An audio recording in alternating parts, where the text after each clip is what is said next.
the Lord took a hold of me, and I was carried away by the Spirit of the Lord to a valley filled with bones. He led me all around among the bones that covered the valley floor. They were scattered everywhere across the ground and were completely dried out. Then he asked me, "Son of man, can these bones become living people again?" "O sovereign Lord," I replied, "you alone know the answer to that."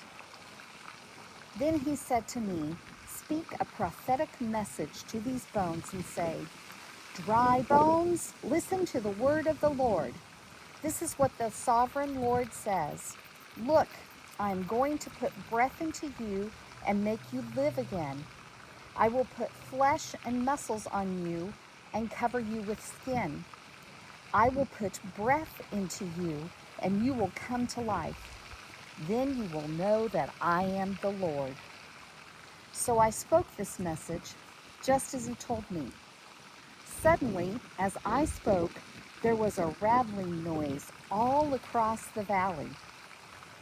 The bones of each body came together and attached themselves as complete skeletons. Then, as I watched, muscles and flesh formed over the bones.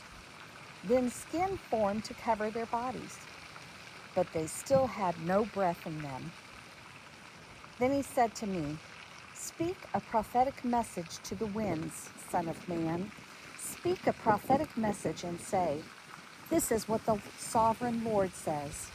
Come, O breath from the four winds, breathe into these dead bodies so they may live again.'" So I spoke the message as he commanded me, and breath came into their bodies. They all came to life and stood up on their feet, a great army. Then he said to me, "Son of man, these bones represent the people of Israel. They are saying, 'We have become old, dry bones. All hope is gone. Our nation is finished.' Therefore prophesy to them and say, 'This is what the sovereign Lord says. O my people, I will open your graves of exile and cause you to rise again. Then I will bring you back to the land of Israel. When this happens, O my people, you will know that I am the Lord. I will put my spirit in you, and you will live again and return home to your own land. Then you will know that I, the Lord, have spoken, and I have done what I said. Yes, the Lord has spoken." Skeletons and Halloween seem to go together. Ezekiel 37, verses 1 through 14, is where this story is recorded in the Old Testament. I read it from the New Living Translation. Most everyone agrees that was a vision of a valley with dry bones that Ezekiel walked through, and not a physical valley with actual dry bones. Seems to make sense, but I would add that God is all powerful, and if he wanted to raise a valley of dry bones, he certainly could. The God that made everything there is from nothing, including you and me, is certainly capable of raising up a living army from dry bones. The building block DNA is there to do it. Of course, God made the DNA too. You could call this Death Valley. I remember The Big Valley, a TV series from 1965 to 1969 with Barbara Stenwick, Lee Majors, and Linda Evans. I do not remember the TV series Death Valley Days that ran from 1952 to 1970 as well. There is a real Death Valley located in eastern California, the northern Mojave Desert in the Badwater Basin. Death Valley is the lowest elevation in North America at 282 feet below sea level and is the hottest place on Earth during the summer. Located in Death Valley are Dante's View and the Devil's Golf Course, which is not a golf course, but lumpy salt flats that resemble a golf course. The jagged, sharp salt formations are too dangerous for walking, let alone playing golf.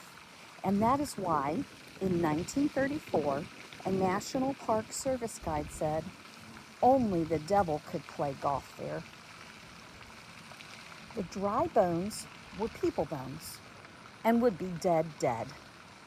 There is a Jewish mystic tradition that says the soul is thought to linger around the body for 3 days, hoping to return to it. After 3 days, when the body begins to decompose, the soul accepts that return is impossible. Remember Billy Crystal as Miracle Max in The Princess Bride when he was talking about Wesley? Miracle Max said, there's a big difference between mostly dead and all dead. Mostly dead is slightly alive. Wesley was still flesh on bones, not just a skeleton, and even more than that, dried out bones strewn around on the ground.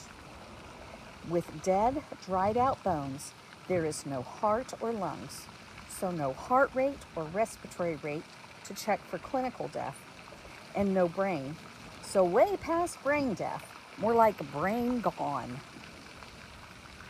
I heard a story about a woman who died, and as they were taking the coffin out of the church after her funeral, one of the pallbearers stumbled and her casket hit the door jamb. The lady sat up, and she lived for several more years before she died. After her second funeral, her husband carefully guided the pallbearers through the door so that they would be careful not to bump the door jamb again.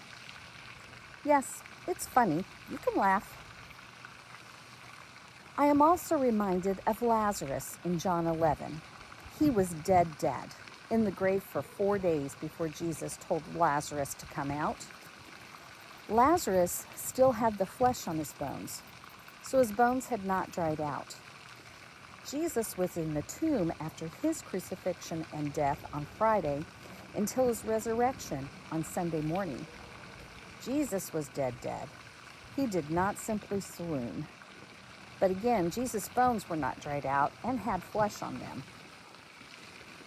The dry bones in this vision had once had flesh on them and had been alive, but now they were dead.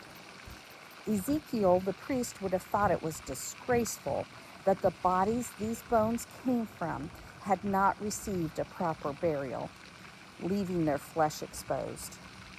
Buzzards could have and might have eaten the flesh off of their bones. Seeing these dried out bones could have prompted Ezekiel's memory of dead Israelites left along the way as they were marched into exile. The valley is reminiscent of the 23rd Psalm, verse 4. Even when I walk through the darkest valley, I will not be afraid, for you are close beside me. Your rod and your staff protect and comfort me. That's the New Living Translation. Daniel fought and killed Goliath, which showed how powerful his God was. In a valley between the Israelite army and the Philistines in Ezekiel 17, I also think about the valley that inevitably comes after a spiritual mountaintop. God only knows is a phrase used sometimes when the speaker has no earthly idea what will happen. Like the Beach Boys song from 1966 or the more recent King and Country song. When God asked Ezekiel if these dead, dried out bones could live again, Ezekiel answered, "O sovereign Lord, you alone know the answer to that." It was not the same as an exasperated, "God only knows," when we do not. Ezekiel knew the bones had no hope in and of themselves, since they could not make themselves live again. However, Ezekiel was confident that God knew what God, was going to do, even if Ezekiel did not know what God had planned. The Apostle Paul wrote many years later that the cross was foolish to those who are perishing. Although the perishing can do nothing to help themselves, it is the work of Jesus. 1 Corinthians 1:18, New Living Translation says, "The message of the cross is foolish to those who are headed for destruction. But we who are being saved know it is the very power of God." Just like a bunch of dry bones cannot do anything for themselves, we cannot do anything for ourselves. We cannot do anything to save ourselves. God does it all. It is not, "Look what I can do," as Stewart on Saturday Night Live might say, but rather, "Look what God has done." God does the saving and the keeping. Ezekiel spoke the word of the Lord, and the word of the Lord restored life to something that at one time had life, but certainly not now, and had not known life for a long time. The bones were revived, but they did not do it themselves or really have anything to do with the revival. Revival comes to people today when they have reverence for the word of the Lord, the Bible. God's word has supernatural power. When the word of the Lord was spoken, the dry bones received God's promise of life. The bones had been dead. The devil, Satan, is all about death. God is all about life and restores life to dead people. The Israelites that were exiled with no hope, and for people dead in their sin today. I heard someone say sin is like a person putting a chain on themselves, one link at a time. The one link seems to be no big deal, but when they are loaded down with the burden of their sin, the chain they made, it is suddenly very heavy and hard to tote around. All those links look so fun and wonderful as you put them on, link by link. Satan said it was great as he showed us more and more links to add. Think of Jacob Marley in A Christmas Carol, coming to warn Scrooge of his fate in heavy chains. I did not see anyone helping him tote around his chains. Satan does not help anyone tote around their chains. On the other hand, God will cut off those chains, forgive those sins to anyone that repents, says they are sorry, and turns 180 degrees away from sin. The skeletons came together complete, over 200 bones and not one missing. When putting together a puzzle, if one piece is lost, it ruins the whole thing. These skeletons were complete. Skeletons you can buy to display at Halloween are sometimes very simple, like the hands are one bone and not 54 bones. The more realistic ones with more bones have a bigger price tag. The rattling as these bones came together must have been really noisy. More than 200 bones for each skeleton, and who knows how many skeletons. The bones filled the valley. There are YouTube videos depicting the bones coming together. Then God put muscles, flesh, and skin on the skeletons. Instead of dry bones lying on the ground, there were dead bodies lying around on the ground now, still not alive. Dead. But God did not stop there. When a person who is dead in their sin repents and turns to God, God does not leave them in their yucky sin with their dry bones, lifeless body, and chains. He breathes life into them. God tells Ezekiel to call the winds to put breath into the lifeless bodies lying on the ground. Ruah is the Hebrew word used and means breath or spirit, a sense of air in motion, which could be wind or breath. Wind can range from a gentle breeze to a stormy wind. Breath can range from regular breathing to raging, passionate breath. Think of a horse with its nostrils flaring. Ruah can also refer to a man's spirit or disposition, Emotional qualities like vigor, courage, impatience, or ecstasy. Breath is vital. It is given to us at birth, continues throughout our entire life, and ends with our dying gasp. It is the Spirit of God who imparts breath. In Ezekiel 36:27, before this vision in Ezekiel chapter 37, God is talking about what he's going to do. And I will put my spirit in you so that you will follow my decrees and be careful to obey my regulations. With the Ruah, breath, in them, those dead bodies were now alive. Then those living bodies with breath in them stood up and formed a great army. This was a but God thing. No other way this could have happened but God. The Israelites would know that it was God. This resurrection vision was meant for the Israelite nation as a whole and their return from exile, but can also apply to an individual today. Ezekiel did what God told him to do, even if Ezekiel himself had doubts or thought it was foolish. How smart is that?